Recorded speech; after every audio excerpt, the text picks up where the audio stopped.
Ladies and gentlemen, future undead, welcome to Zombie U. Don't die, don't fight back. Today we are going to go over some basic policies and procedures for being a street volunteer at Nightmare on Chicago Street. First, we would like to say thank you for stepping up and volunteering for this City of Elgin event. Before we get into specifics for the day of, we're going to cover a few basic rules or things that we need you to know before the night of the event. First and foremost, you are supplying your own costume. We will not be dressing you, we will supply your makeup, and that is it. Be aware of the weather the day of the event. Pay attention to what you're planning on wearing versus what the weather is allowing. If you're worried about being too hot or too cold, we suggest a costume that comes in layers so that you can add or remove as the night goes forward. If you don't want to sit around in your costume for the entirety of the day, that is okay. There will be areas for you to change. Anything brought with the day of the event is not the responsibility of the City of Elgin. We will not refund any money. We will not cover any losses. If you forget something, something gets stolen, that is on you. Try to eat a meal before you arrive at the event.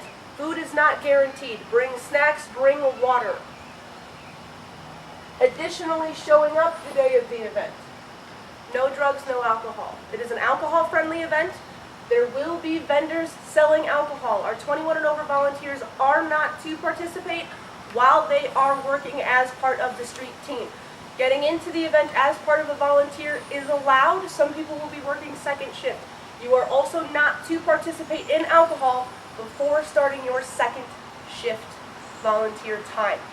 If you come in intoxicated, if we find you on the street intoxicated, you will be asked to leave immediately. There is no first or second chance. That is it. If you are asked to leave the night of the event, you may be blacklisted from being an event volunteer in the future. Specific tips for the day of. No eye contact. There will be people who are scared. There will be people who are anxious. There will be people who are intoxicated. Eye contact can be seen as aggression. We are not trying to start conflict with the patrons. Do not look in someone's eyes. You can look over their shoulder, you can look at their forehead, you can look at their nose. Direct eye contact is not recommended. No touching. This is a contact-free event. You will not be touching patrons. You are trying to stay 3 feet away from them at all times. If you can touch them, they can touch you. We understand it gets crowded, but try to keep at least an arm's length between you and anyone who is not also a volunteer. Volunteers may touch other volunteers.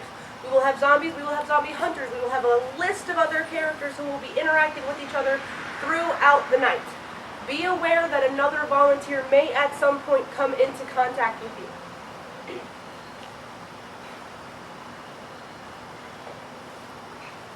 If you are someone who is not comfortable being touched by another volunteer, please do find a member of your street administration team. There will be a few of them. They will have a designated marker to let you know that they are a little higher in the ranking than a general volunteer. Find one of these people. We will go over your safety word and your physical cue for a non-touch volunteer. They will also be gone over again during your street training the day of the event. We want you to have fun, but we also want you to be comfortable. Do not be afraid to let us know if there is something that you need to help you the day of the event. While in character as a zombie, try to stay in groups. We want groups of 3. Groups of 2 is okay if you cannot make 3. If you are found wandering outside of your premises the night of the event and you are alone, you may be penalized. Many of our volunteers will be minors, and even if you're not a minor, it is a busy street event. You will be safer in groups. General zombie behavior for the evening.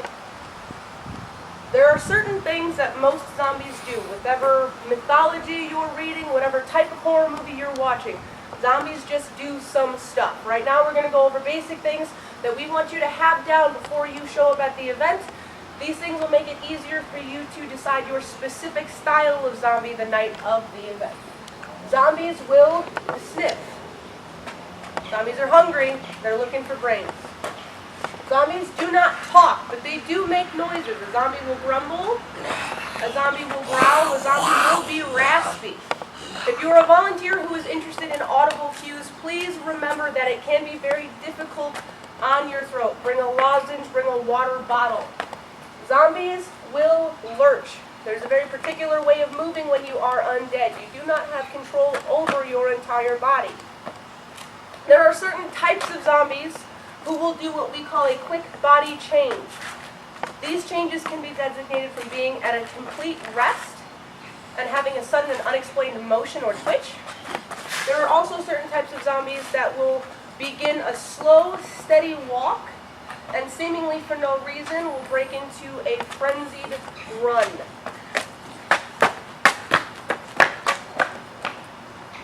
While in character as a zombie, please remember to be aware of your surroundings, both for your safety and to make your job a little easier. There will be buildings, there will be storefronts, there will be street posts, trash cans, tires. There's all kinds of stuff set up by the city for you to use to enhance your experience as a zombie volunteer. Feel free to play with any of the props in a way that would make sense for your character or your type of zombie. Going back to the no touching and the safety concerns. While in character, it is possible that some patrons maybe become overly interested in you and your costume. If you have a patron who is trying to come closer to you than you are comfortable with, an arm's length or 3 feet, there is what we call the pivot and turn. It is a very simple motion that can be done while in character. If a patron is approaching you and they are closer than you are comfortable with, it is a simple step back on 1 foot and walk away.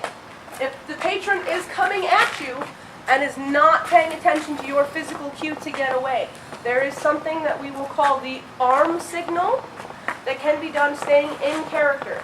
The street supervisors will be told to watch for volunteers who have an arm up like this. This is a signal that you are in distress and they should come to help you. In the event that you cannot make eye contact with the street supervisor or they don't seem to be reading your cue, we will permit, obviously, for you to break character in this circumstance. If you need to break character, try to do so in a way that is fluid and try to quickly get to an area where you are either surrounded by other volunteers or can hide behind a prop. If you're another volunteer and you see someone doing the arm raise, also feel free to come in. This goes back to the staying in groups. A patron is less likely to bug a volunteer if they feel like they are outnumbered.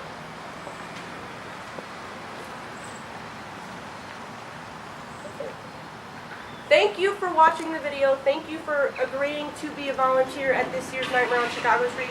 We appreciate you. We appreciate you watching the video. We do hope you have fun when you come out and see us.